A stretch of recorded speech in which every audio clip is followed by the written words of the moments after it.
ఎక్కడ ఇన్వెస్ట్ చేస్తే మంచి రిటర్న్స్ తీసుకుంటారు, మంచి అప్రిషియేషన్ వచ్చింది. ప్రజెంట్ సిచ్యువేషన్ హైదరాబాద్ లో అన్ని చోట్ల ఆల్రెడీ ఎస్టాబ్లిష్, వెస్ట్ హైదరాబాద్ పోతే ఎస్టాబ్లిష్ అయిపోయింది.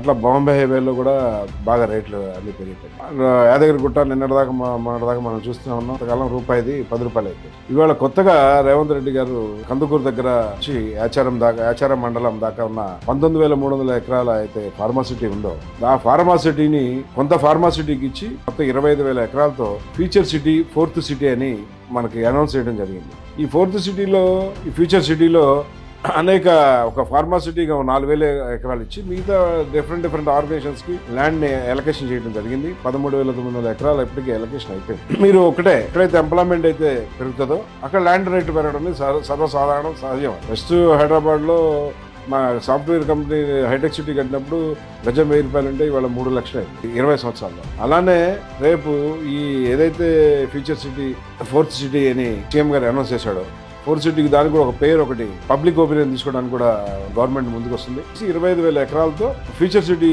బిల్డప్ చేయాలి అనే ఒక గొప్ప విజన్తో సీఎం రేవంత్ రెడ్డి గారు రావడం చాలా ఆనందదాయకం. హైదరాబాద్కి ఇది మన యొక్క మణిహారం.